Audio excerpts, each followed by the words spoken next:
Innal hamdalillah nahmaduhu wa nasta'inuhu wa nastaghfiruh wa na'udzu billahi min shururi anfusina wa min sayyiati a'malina. Asyhadu an la ilaha illallah wahdahu la syarikalah wa asyhadu anna Muhammadan abduhu wa rasuluhu alladzi la nabiyya wa la rasula ba'dah. Allahumma shalli wa sallim wa barik ala Muhammad wa ala alihi wa sahbihi wa man tabi'ahum bi ihsan, amma ba'd. Faqala Nabi sallallahu alaihi wasallam iftaraqatil yahud ala ihda wa sab'ina firqah wa iftaraqatin nasara ala thnataini wa sab'ina firqah wa sataftariqu ummati ala thalathin wa sab'ina firqah. Yahudi terpecah menjadi 71 sekte. Nasrani, Kristen terpecah menjadi 72 sekte. Dan umatku akan terpecah menjadi 73 sekte, 73 aliran, 73 golongan. Kulluhum finnar illa wahidatan, semuanya akan masuk neraka kecuali satu saja. Qalu wa man hiya ya Rasulullah, siapa yang satu yang akan masuk surga itu? Ada dua riwayat. Yang pertama, Nabi SAW menjawab, ma ana alaihi wa ashabi, yang aku dan para sahabatku ada di sana. Yang aku dan para sahabatku jalani, yakini, dan dijadikan model kehidupan atau sunnah. Dalam riwayat yang kedua, Nabi menjawab, yang akan selamat itu adalah al-jamaah. Ma ana alaihi wa ashabi, ini dalam hadis yang lain kata Nabi SAW, alaikum bisunnati wa sunnatil khulafa'ir rasyidin al-mahdiyyin wa'adhu 'alaiha bin nawajid wa iyyakum wa muhdatsatil umur fa inna kulla muhdatsatin bid'ah wa kulla bid'atin dhalalah. Pegang teguhlah sunnahku dan sunnah para khalifah yang memberi petunjuk dan diberi petunjuk sesudahku. Para ulama sepakat khulafaur rasyidin yang disepakati itu ada 4, semuanya dari kalangan sahabat: Abu Bakar As-Siddiq, Umar bin Khattab, Utsman bin Affan, dan Ali bin Abi Thalib radhiyallahu anhum. Sesudahnya itu tidak disepakati, meski bukan berarti Muawiyah sesat ahlul bid'ah, bukan. Tapi yang disepakati al-khulafaur rasyidun itu yang sesuai dengan minhaj kenabian ada 4. Gigitlah atau peganglah sunnah itu dengan kuat, dan jauhi oleh kalian hal-hal dalam agama yang dibuat-buat. Karena semua yang dibuat-buat yang baru itu adalah bid'ah, dan setiap bid'ah adalah sesat. Maka dari itu sejak zaman sahabat khususnya ketika mulai ada perpecahan, para ulama mengidentifikasi ini orang sesat atau tidak dengan istilah ahlus sunnah dan ahlul bid'ah. Di antaranya para ulama hadis setiap kali menerima informasi tentang Nabi SAW, kata Muhammad bin Sirin misalkan, tabi'in, sammu lana rijalakum, sebutkan rijal kalian, rawi-rawinya, ini kamu dapat dari siapa, dari siapa, dari siapa, harus jelas ya. Rujukannya ini siapa, yang menyampaikan berita ini siapa, harus jelas.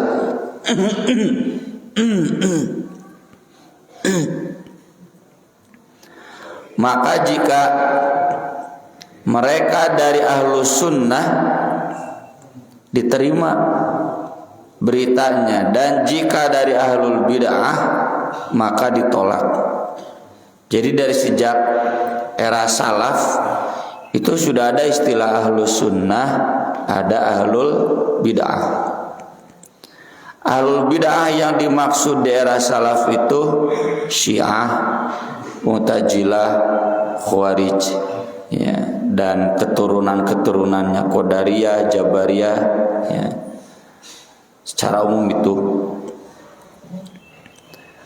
Kemudian hadis yang kedua tadi menyebut bahwa yang akan selamat itu yang satu itu adalah al-jamaah.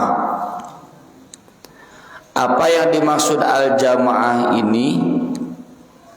Dalam berbagai literatur, dalam berbagai riwayat, diantaranya Nabi SAW menyebutkan agar kita tidak terjebak dalam perpecah belahan, talzamu jama'atal muslimina wa imamahum, pertahankan, jagalah jamaah kaum muslimin dan imam mereka. Dalam riwayat At-Tabrani kata Nabi SAW, in ra'aita khalifatan falzamhu. Jadi maksud talzamu jama'atal muslimin wa imamahum itu, kalau ada khalifah bergabunglah, jangan memisahkan diri dari khalifah. Wa in daraba dhahraka, meskipun khalifah itu memukul punggung kamu, maksudnya dolim, menaikkan BBM ya, menaikkan pajak. Nah, ndai Pak, bapak-bapak rapal. Ya itulah, memenjarakan yang dipenjara. Meskipun khalifah itu memenjarakan ulama ya, tidak bersahabat dengan umat Islam misalnya, tetap harus ikut agar tetap berjamaah. Wa illa, jika sudah tidak ada, fal harab, lari. Dalam riwayat Bukhari Muslim ketika ditanya oleh Hudzaifah, in lam yakun jama'atun wala imam, kalau tidak ada jamaah, tidak ada imam, bagaimana? Kata Nabi, fa'tazil tilkal firaqa kullaha walau an ta'addu ala asli syajaratin wa anta ala dzalik hatta ya'tiyakal maut. Tinggalkan semua firqah-firqah yang berseteru, meskipun kamu harus menggigit akar pepohonan, makan akan akar pohon, kamu tetap dalam keadaan seperti itu sampai kamu mati. Ini dalam riwayat lain kata Nabi, man ra'a min amirihi syai'an yakrahuhu falyasbir. Siapa yang melihat dari pemimpinnya sesuatu yang tidak dia senangi. Ini meski di hadisnya syai'an sesuatu, syai'an itu litaklil, menunjukkan sedikit. Sedikit. Kalau banyak gimana? Ya sama. Falyasbir, sabar. Fa innahu man faraqal jamaah, karena yang memecah belah al jamaah, yang berontak kepada jamaah, yang separatis kepada jamaah, famata famitatuhu mitatan jahiliyah, lalu dia mati, maka matinya mati jahiliyah. Dalam riwayat lain masih di Bukhari Muslim, fa innahu man kharaja ala sultan, karena siapa yang khuruj kepada sultan. Sultan itu kan bukan Haidar Nasir ya, bukan Ustadz JJ, bukan NUT Gus Khalil ya. Bukan Ustadz Dian Husaini. Sultan itu penguasa negara, ya suka tidak suka Bapak Jokowi. Siapa yang berontak kepada sultan, famata famitatuhu mitatan jahiliyah, lalu dia mati, maka matinya mati jahiliyah. Kenapa disebut mati jahiliyah? Karena kalau mati syahid mah yang berperangnya itu muslim melawan kafir. Karena urusan agama, urusan penyebaran agama Islam dihalangi oleh orang kafir, perang, mati syahid. Kalau nyatanya presidennya muslim, wapresnya kiai, Menko Polhukamnya juga kiai dari Madura, kiai tete, kiai, ajengan, guru besar hukum Islam dari UII, Universitas Islam Indonesia Yogyakarta, ajengan Islam kan. Lalu ini yang menyerangnya NII, ISIS juga orang Islam. Islam yang Islam perang, ini perang saudara kayak jahiliyah. Matinya bukan mati syahid tapi mati jahiliyah. Mati jahiliyah itu bukan mati dalam keadaan kafir, tapi mati dalam keadaan berdosa besar. Jadi al-jamaah itu ajaran dari Nabi SAW agar kita sabar, bergabung, tidak berpisah, tidak berpecah belah dari pemimpin politik, pemimpin negara, dari penguasa. Dalam riwayat lain Nabi ditanya, afala nuqatiluhum, boleh tidak kami memerangi mereka? Kata Nabi, la ma sallau, tidak boleh selama pemimpin-pemimpin itu sholat. Bapak Jokowi sholat kan. Saya ditanya oleh santri, Ustaz tahu dari mana? Apal? Ti Ustaz Nijar tetanggina Pak Haji Siroj staf presiden di Propildan, dah atuh katingali nya, katingali taraweh, lebaran, jumatan, sholat pan teh pirakuleun sholat. Selama mereka sholat nggak boleh. Illa antarau kufran bawahan, kecuali kalau kamu melihat pemimpin itu kafir terang-terangan. Indakum minallahi fihi burhan, kamu sudah tahu keterangannya yang jelas dari Allah. Di Al-Quran jelas yang disebut kafir itu khuruj minal millah, kalau dia bukan Islam. Ahok tak kafir, mun Ahok jadi presiden gulingkeun teu kudu ngadaguan komando gerak we. Tapi kalau masih Bapak Jokowi, Pak SBY, ya, Pak Habibie, Gus Dur, Pak Harto, Bung Karno, mereka semua masih Islam. Tidak boleh menggulingkan, menyerang, karena nanti yang terjadi akan ada banyak korban-korban jahiliyah. Jadi ukurannya bukan apakah ini sistem aja demokrasi, ya, khilafah, bukan. Lihatnya ini pemimpinnya muslim kafir. Dah HTI ge sebenarnya mah kitu ngajarkeun teh. Nganduka nya NU na we sieun. Jadi ngaharewos ka Bapak Jokowi bubarkeun. HTI itu meski ya kita nggak sependapat, mual sependapat sepenuhnya tuh, ya, mual anu sependapat sepenuhnya, tapi kan kita saling menghargai. Kita tidak sependapat, atau jangan kita tuh ya, saya nggak sependapat, bisa bapak-bapak ya orang HTI. Meski saya nggak sependapat dengan ijtihad khilafah versi HTI, ya, yang sampai mengharamkan demokrasi, mengharamkan pemilu.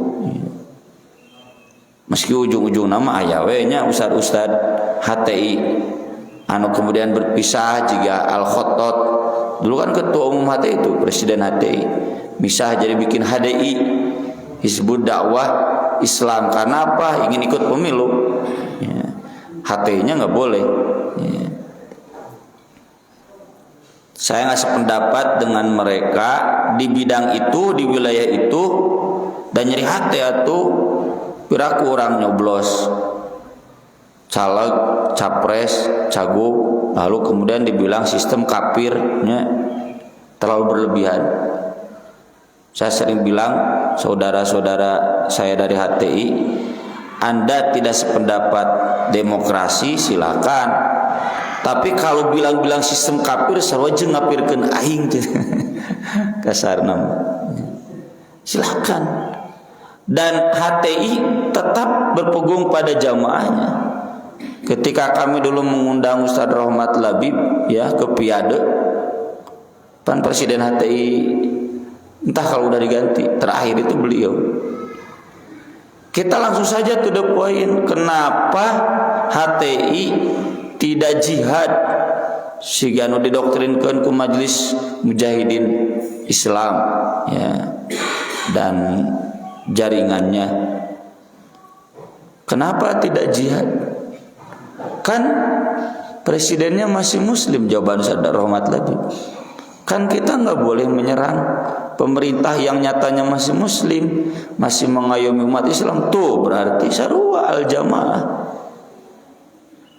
Tak kalau ISIS, NII yang mengajarkan doktrin lawan, ya, polisi nukur sarolat di Cirebon wagenya di masjid pugu masjid atuh dalin gereja ngebom gitu. Polisi yang sedang bertugas padahal tembakan teh orang Islam kene polisi. Nah ini masuk kategori khuruj yang dulu namanya khawarij. Khawarij itu yang senang berontak.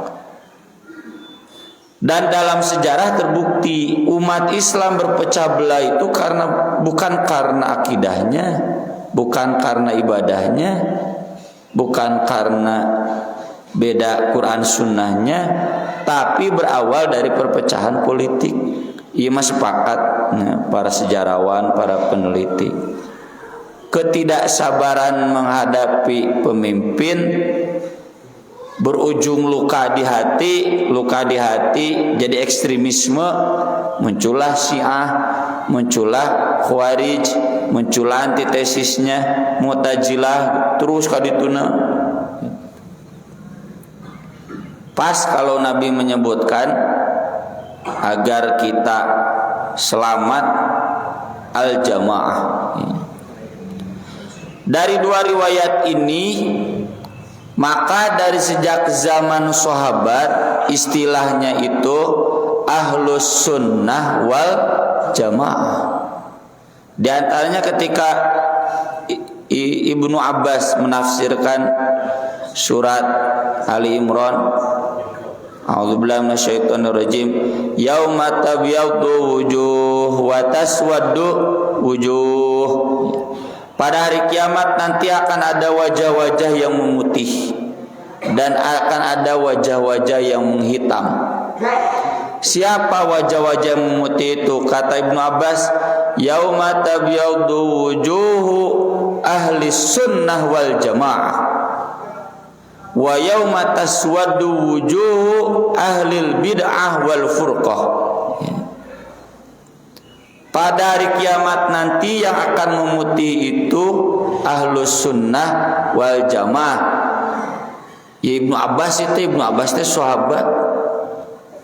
Di kurikulum aliyah mah pendiri ahlus sunnah wal jamaah teh Abul Hasan Al Asy'ari abad kedua Hijriah.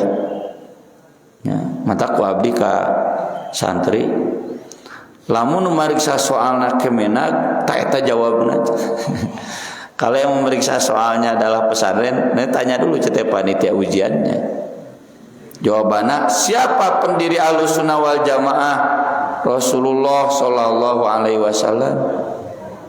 Pan Rasul ngajarkeun ge satu yang selamat itu Ahlussunnah wal Jamaah. Dan sebalik dari Ahlussunnah wal Jamaah itu ahlul bid'ah wal furqah. Di Ahlussunnah sebaliknya ahlul bid'ah, al jamaah sebaliknya al furqah, yang senang memecah belah al jamaah. Jadi Ahlussunnah wal Jamaah itu bukan NU, tapi NU harus mengidentifikasi dirinya Ahlussunnah wal Jamaah bukan. Ahlussunnah wal Jamaah itu bukan Persis, bukan Muhammadiyah, tapi Muhammadiyah dan Persis harus mengidentifikasi dirinya. Ahlussunnah wal Jamaah bukan. Jadi cenah Pak Ustadz, siapa yang akan masuk surga itu ini? Eta jelas tadi ti Ibnu Abbas. Ibnu Abbas teh mufasir nomor hiji zaman Nabi, dijamin ku Nabi tafsirna bener. Ya. Jaminan dari Nabi mau salah. Ahlussunnah wal Jamaah itu sudah ada sejak zaman Nabi. Jauh sebelum Muhammadiyah ada, jauh sebelum NU ada, jauh sebelum Persis ada, sebelum PKS HTI ada. Ahlussunnah wal Jamaah itu sudah ada. Memang ya di kita ya sudah jadi jargon politik aswaja itu. Aswaja teh nyapuntennya bapak-bapak, ibu-ibu, sanes abdi mengkritik NU gitu. Aswaja teh naon? Muludan, tahlilan, rajaban gitu. Tapi yang enggak setuju jangan kemudian sarwana, wah cenah teh mah ahlul bid'ah. Enggak boleh. Ahlul bid'ah itu sesat, pinarahkaeun. Ahlul bid'ah itu yang tidak mengikuti sunnah. NU itu mengikuti sunnah tuh Pak. Bahkan nudaib lagi diakomodir. Di NU khazanah hadisnya kuat. Sahih Bukhari, Sahih Muslim, Fathul Bari. Khazanah fikihnya fikih hadis Al-Majmu' Syarhul Muhadzab. Cenah Ustad hari NU teh saha atunya mun aya nama di MUI Kiai Haji Holil Nafis nya Asrorun Ni'am Soleh, Pawapres juga NU. Soalnya yang kelihatan dominan kan kebanyakan ini Menteri Agama nya NU teh liberal cenah gitu. Jadi we araranti enggak Buya Yahya termasuk Ustaz Abdul Somad ya, karena Perti dan NU itu kan sama satu madhab. Di Sumatera Perti itu, kalau di Jawa NU. Jadi jangan kemudian nembak NU ahlul bid'ah, salah. Masih Ahlussunnah wal Jamaah, tapi memang nah ini Madhab itu dari sejak era salaf, tabi'in, atba'ut tabi'in itu sudah ada. Madhab itu sudah ada. Perbedaan kecenderungan itu sudah ada. Dan itu yang melahirkan corak fikih yang berbeda. Contoh, ya, saya ambil contoh ini, kuliahnya harus 4 SKS ini. Nabas Ahlussunnah wal Jamaah. Ketika menafsirkan aula mastumun nisa falam tajidu ma'an, bersentuhan dengan perempuan itu batal. Apa maksud bersentuhan itu? Maksud bersentuhan itu di satu madhab itu jima, bukan berarti paantel bapak jeung ibu suami istri batal. Ya. Kenapa jima? Ya karena semua istilah bahasa bersentuhan di dalam Al-Quran itu jima. Contoh di bab perceraian, ya. La junaha alaikum in talaqtumun nisaa ma lam tamassuhunna. Tidak apa kalian mencerai istri yang kalian belum menyentuhnya. Nah, maksud menyentuh didinya jima. Da enggeus satu sasalaman mah. Keur papangantenan teh kan sasalaman. Pacekel-cekel nya. Mas kawin ya naon teh. Tamassuhunna. Ya ayyuhalladzina amanu in talaqtumun nisaa min qabli an tamassuhunna fama lakum alaihinna min iddatin ta'taddunaha. Kalau menceraikan istri sebelum menyentuh mereka maka tidak ada iddah, ya. Nggak usah menunggu 3 bulan, nggak usah langsung besoknya ganti suami juga boleh, ya. Asal belum disentuh. Sentuh di sana apa? Jima. Tapi yang lain memahami bahwa menyentuh di sana itu bersentuhan. Contohnya ada larangan jual beli mulamasah. Mulamasah itu saling bersentuhan. Apa yang dimaksud jual beli mulamasah itu? Baru juga menyentuh, melihat-lihat harus dibeli. Kareke nyaba. Pokoknya lamun menyentuh, menana meureun buka plastiknya. Mun buku teh majalah beli. Apaan kita harus tahu dulu ini isinya apa? Itu dilarang oleh Nabi. Kan mulamasah di sana bukan berarti jima tapi menyentuh. Maka dari itu kemudian ada 2 fikih. Fikih yang ini menjelaskan bahwa Nabi pernah mencium istrinya lalu kemudian sholat. Dibantah oleh yang itu, dan Nabi makan yang paling menguasai irbahnya, nafsunya. Khususon eta membuat Nabi. Nah gitu. Yang begitu-begitu mah selalu ada, jangankan yang begitu. Kita lihat aja sekarang kasus Ferdi Sambo, ya. KUHP-nya sama, cek pakar hukum ieu kieu, cek pakar hukum itu gitu. Cek wakil menteri hukum dan HAM, ini hati-hati jangan ditafsirkan begini, harus begini gitu. Ya ada lembaganya Mahkamah Konstitusi. Tapi tetap di Mahkamah Konstitusi oge banyak. Contoh kemarin ketika memutuskan apakah LGBT termasuk pelanggaran seksual, yang 4 setuju, 5 teh setuju. Selalu ada. Mazhab itu ini punya murid. Contoh Imam Malik. Imam Malik teh guruna Imam Syafi'i. Bagi Imam Malik yang kuat itu amal ahli Madinah. Kenapa amal ahli Madinah?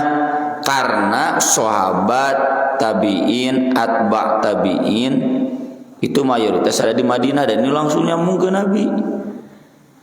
Amal ahli Madinah itu diantaranya tidak ada sholat qobla maghrib, nggak ada. Amal ahli Madinah itu diantaranya tidak ada saum Syawal, tidak ada itikaf. Maka kata Imam Malik, qabla maghrib, itikaf, saum Syawal bid'ah. Karena orang Madinah juga tidak mengamalkan. Muridnya Imam Syafi'i 20 tahun guru ka Imam Malik sampai wafatnya. Kata Imam Syafi'i, rujukan sunnah itu ya sunnah teh hadis, bukan amal ahli Madinah. Lalu ketemu data-data, kenapa tidak ada qabla maghrib di Masjid Nabawi? Kata sahabat-sahabat yang senur ada asyugul, sibuk. Jadi adan komat karena sibuk. Madinah jadi kota yang sibuk, begitu. Tuh kan berarti bukan karena sengaja ditinggalkan atau menilai bid'ah. Syawal, ya hadisna cek Imam Syafi'i sahih, riwayat Muslim. Lain riwayat Muslim, da Imam Muslim can hadir. Can lahir zaman Imam Syafi'i. Imam Muslim kan lahir sudah Imam Syafi'i wafat, ya. Ada hadisnya sahih gitu. Hari tamu can nepi ka Imam Muslim sanadna masih sampai Imam Syafi'i. Kemudian itikaf ada hadisnya jelas Nabi. Meskipun orang Madinah tidak mengamalkan, tidak perlu dinilai bid'ah. Nah, maka di sini ada perbedaan. Karena Imam Syafi'i memegang teguh sunnah, beliau longgar dalam menerima hadis-hadis yang doif. Doif itu sanes palsu, babu. Doif itu rawi yang kebanyakannya lemah hafalan atau kurang akurat. Kalau ada orang lemah hafalan, beritanya dipercaya enggak, Bu? Pak, kalau ada orang lemah hafalan, beritanya dipercaya enggak? Percaya. Tak Bapak berarti madhab Syafi'i. Kalau madhab Hanbali, muridnya Imam Ahmad bin Hanbal, kan Imam Syafi'i telah lama di Baghdad, nya 4 tahun menjelang wafatnya pindah ke Mesir. Makanya madhab Syafi'i banyaknya di Mesir. Qaul jadid ya. Kata Imam Syafi'i, saya tenang meninggalkan Baghdad karena saya meninggalkan seorang murid yang cerdas, yang solih, Ahmad bin Hanbal. Teh guru jeung murid itu. Ya. Kalau Imam Ahmad bin Hanbal enggak, harus selektif. Yang lemah hafalan kan secara ilmu hadis juga ini bermasalah, tinggalkan. Jadi beda konsepsi hadis doib, ya otomatis beda data, beda fikih. Ya. Termasuk nanti dalam masalah bid'ah, Imam Syafi'i itu longgar dengan bid'ah hasanah. Karena bid'ah itu kalau baik dan ada dasar dalilnya, silakan diamalkan. Itulah kenapa di mazhab Syafi'i maulidnya, tahlilan, rajaban, 7 bulanan, marhabaan, ya, dan lain sebagainya. Alasannya kan bapak-bapak tahu, cek Tengku Ar-Razi. Ya. Naon dalilna? Apa yang dinilai baik oleh kaum muslimin maka itu baik, gitu kan. Ya, kaum muslimin mazhab Syafi'i. Kenapa mereka menilai kan baik? Di maulid bukan mabok-mabok, bukan dangdutan, ya. Tapi kan wirid, dikir, mencintai Nabi, ya, berbagi makanan, berbagi kebahagiaan. Ya. Di Mesir mah apa maulidnya lebih ramai dari Lebaran. Jadi Lebaran orang Mesir mah maulid. Ulama-ulama hadis di Mesir itu tukang muludan. Ya. Tapi itu tidak ada di Saudi Arabia. Nya kamari maulid halal umroh tiis we. Bahkan tidak boleh karena mazhabnya mazhab Hanbali. Di Hanbali itu ketat. Pokoknya yang tidak ada zaman Nabi nggak boleh menilai baik atau tidak, nggak ada. ini semuanya masih Ahlus Sunnah wal Jamaah. Dan tentu kecenderungan masing-masing gak bisa dipaksakan, dan sangat tergantung guru juga. Saya seperti ini ya karena hierarki gurunya ke sini, yang itu seperti itu hierarki gurunya ke sana, itu sesuatu yang normal. Tapi selama masih koridor Ahlus Sunnah wal Jamaah, kita nggak boleh saling memponis ahlul bid'ah. Saya kalau ditanya, menurut Ustadz bagaimana? Cenah mohon maaf, saya meyakini, makai mohon maaf banyak. Saya meyakini maulid bid'ah, tapi jangan menyebut kepada pengamal maulid ahlul bid'ah. Protesnya termasuk di grup mubalik. Mah cenah itu Pak Doktor cenah. Kayak ajangan doktor yang menyebut gitu. Saya balik jawab, Ustadz berani menyebut Ibnu Hajar al-Asqalani ahlul bid'ah? Ibnu Hajar yang nulis Bulughul Maram, Fathul Bari, ulama hadis al-Hafid hiji-hijina teh kalau disebut al-Hafid dalam ilmu hadis pasti Ibnu Hajar. Mu'ayyadul qala al-Hafid al-Hafidna hafid hadis ulama besar. Wantun kita nyebut Ibnu Hajar ahlul bid'ah, ngacah heula tuh orang jeung Ibnu Hajar soleh saha pinter saha nya cenah maksana mah bid'ah hidopi cenah ahlul bid'ah sebagiannya geus entok atuh cenah apa sok silakan cenah. Tapi mohon maaf kalau saya meyakini bahwa itu bid'ah karena mazhab saya begini, manhaj saya begini, ya begitu. Bapak-bapak yang mengamalkan maulid lalu menyebut sunnah, silakan, saya maafkan. Tidak akan protes. Tapi tolong jangan bawa-bawa hadis man rogiba an sunnati falaisa minni, yang tidak menyenangi sunnahku, sunnah teh muludan, berarti bukan bagian dari umatku. Tak cenah utara muludan manu gelok cenah gitu. Kedengaran sama jamaah saya beres ngaji subuh, Ustaz cenah nyeri hate tak peuting cenah ceramah muludan nutara muludan nu teu cinta nabi cenah nu garelo cenah nu liberal cenah gitu. Saya santai saja we keun bayat nu gelo didengikeun. Jangan berlebihan ya. Jangan kemudian menilai Ahlus Sunnah wal Jamaah itu standarnya maulid, tahlilan berat, atau memang Nabi sok maulid, memang Nabi sok tahlilan berat. Udahlah, kita kembalikan ke rujukan sunnah, jelaskan titik perbedaannya di penilaian bid'ah hasanah. Itu Imam Syafi'i memang awalnya, dan Imam Ahmad gak sependapat, makanya mazhabnya beda. Mazhab Hanbali itu di orang mah Salafi, dekat-dekatnya Muhammadiyah, Al-Irsyad persis ya. Kalau ini mah longgar dalam bid'ah, mazhabnya Syafi'i. Di kita nyata teh mazhab Syafi'i TNU, Perti nya Ustaz Abdul Somad, Habai, Babi Rizik Syihab. Katinggalina mumusuhan padahal dulur teh FPI jeung NU teh. Sarua tukang muludan, sarua tukang tahlilan ya. Cuma beda politik aja ya.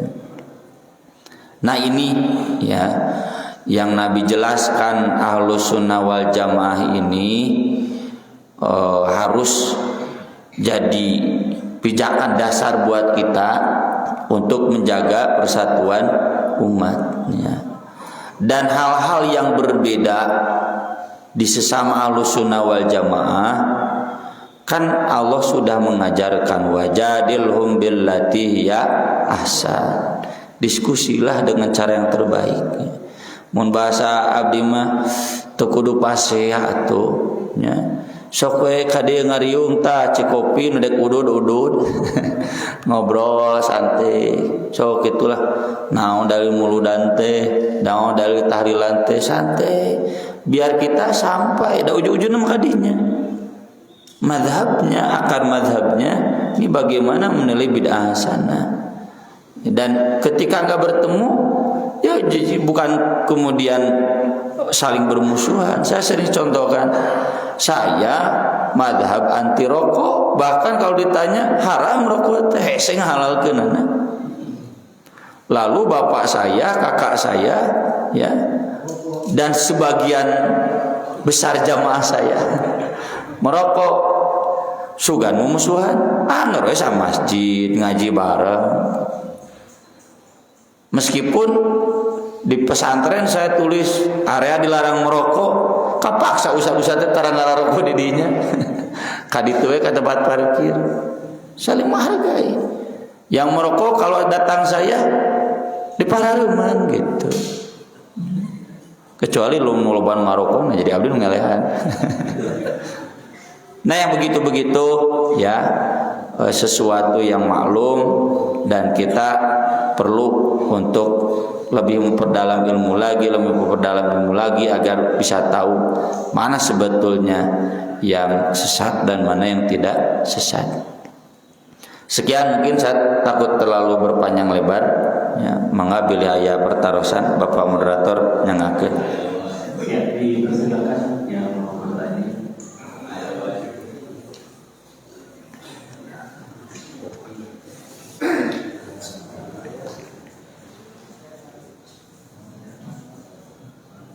Dan penjelasan Ustaz cukup lengkap, dan seandainya para asatidz seperti Ustaz mungkin di grassroots tidak ada pertengkaran. Alhamdulillah, amin. Saha tuh kan? Betul, saya sering menjumpai Ustaz itu dari berbagai pihak. Kesannya itu memang saling menyalahkan, saling menyudutkan. Nah, saling menyalahkan dan saling menyudutkan itu sebetulnya akibat kedangkalan penangkapan para pihak tersebut, sehingga dia berpikirnya pendek, sungguh pendek, langsung menyalahkan dan sebagainya, dan begitu juga tidak baik, dan menyalahkan bahwa yang tidak jelas dan sekalian dan sebagainya. Nah, sekarang kita yang di umat yang di grassroots ini, bagaimana menyikapinya apabila menjumpai antar ustaz itu bertengkar, bermusuhan seperti itu. Itu aja tadi.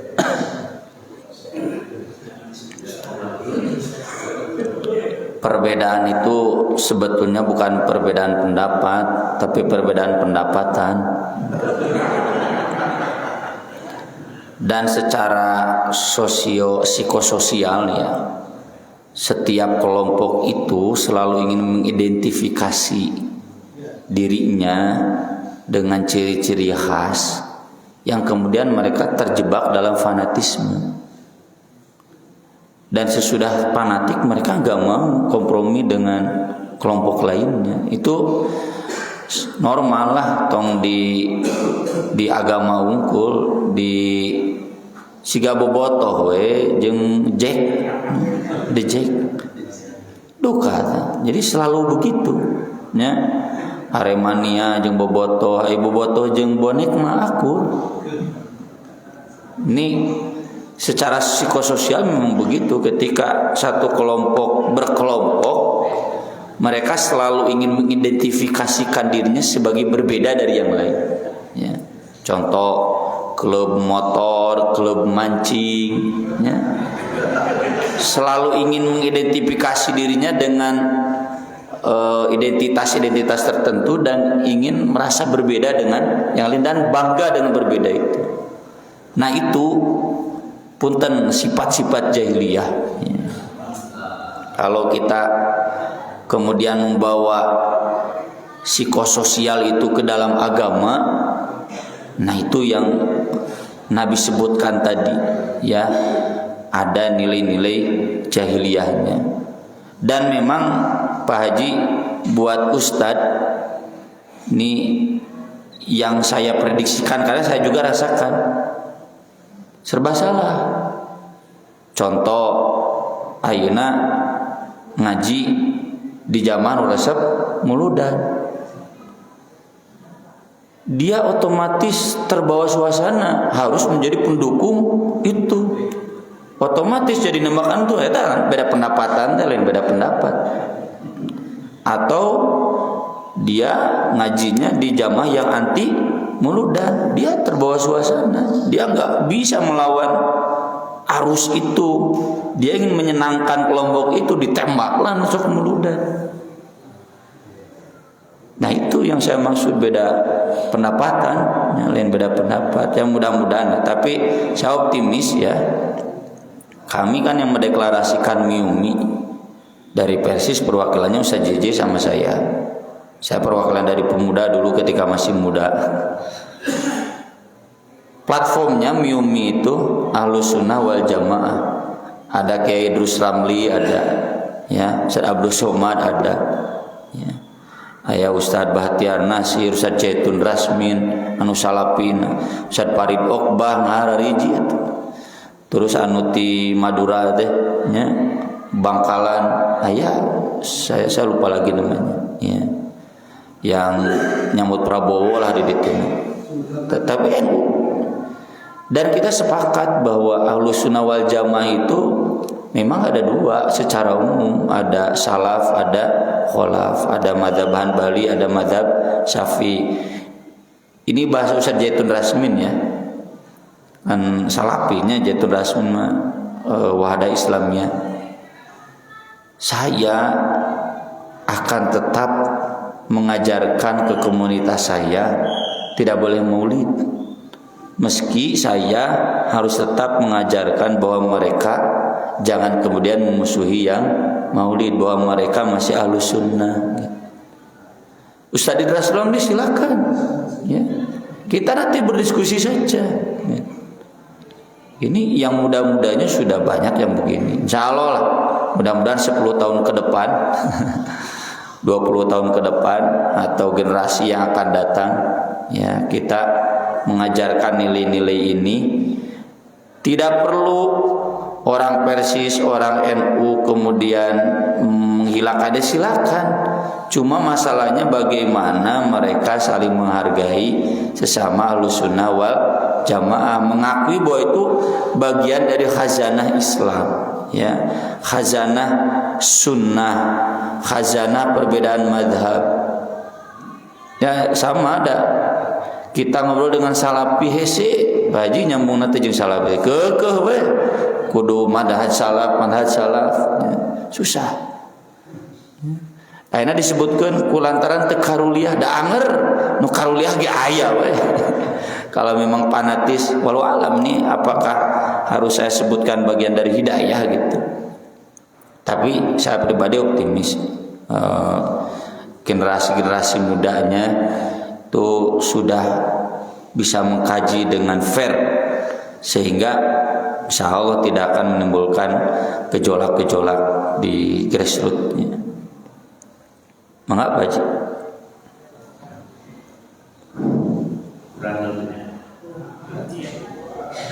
Kurang lebih setahun lagi kita akan menghadapi pemilu, Pak. Iya. Ya, setahun lagi bila ya suasana. Setahu saya dari dulu, walaupun cerdas dan cantik, itu kepala negara itu jarang perempuan. Ya, nabi laki semua. Nah, sekarang ada partai besar ingin memaksakan. Tacaan Pak. Ya, ingin memaksakan kepala negara nomor 1 di Indonesia itu adalah, kalau saya sebutkan namanya sudah tahu, ya, perempuan. Nah, bagaimana umat Islam? Ya, umat Islam perlu diberitahukan nggak bahwa bukan tidak boleh, artinya lebih baik orang pria, orang laki dan perempuan begitu. Kalau satu lagi Ustaz, ya,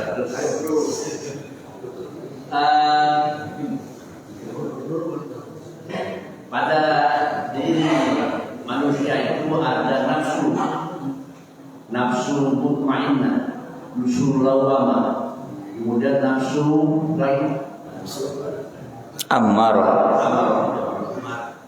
kemudian ada yang kolbun salim, kolbun fasad dan lain sebagainya. Yang saya tanya, kenapa Allah yang menguasai itu di hati, bukan di nafsu. Bahkan nafsu itu bahaya, ya. Tapi Allah tidak ikut campur masalah nafsu, tapi ikut campur masalah hati. Maka dia berdoa. Yang pertama, fatwa haram memilih presiden perempuan sudah banyak. Dan itulah mengapa ibu presiden kita yang dulu tidak terpilih. Sigana nu aya lagi mau dipaksakeun moal apa mau jadi. Di internal partainya aja sekarang kaganjar Pak. Seandainya ada, ya bukan dianjurkan lagi, bejak haram, yang mesti jadi dalil, ya, nggak boleh. Dan itu efektif, dulu juga efektif, insya Allah nanti juga efektif. Masalah aya nu banalnya, atau bagian dari khazanah periblisan. Yang kedua, kajiannya memang mendalam ya, tapi simpulkeun lah, tulisan saya juga udah banyak. Kolbun dan nafsun teh eta kene ruh. Jadi nafsu itu hati, dan hati itu bukan hati ampela, ruh ujung-ujung. Jadi Allah itu yang menguasai itu, dan la yus'alu amma yaf'alu wa yus'alun. Allah tidak boleh ditanya. Jawabannya ya karena manusia bukan malaikat, gitu aja, beres. Kalau malaikat memang diciptakan oleh Allah, tidak ada yang nafsul lawamah, nafsul amarah, pasti mutmainnah semua. Tapi kalau manusia, Allah sudah berkehendak tidak menciptakan manusia seperti malaikat, ya otomatis minna solihun wa minna duna dzalik, ada yang solih dan ada yang tidak. Itu baca. Cekaplahnya. Oh jadi ya teman. Jadi beli cantik.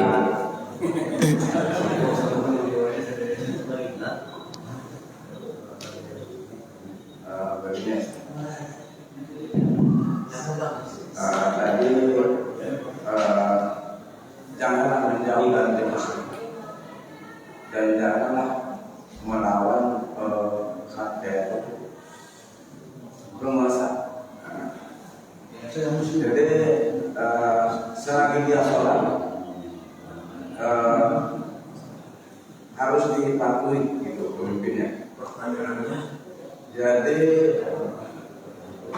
bagaimana seorang pemimpin jamaah yang tidak membela jamaahnya itu sendiri,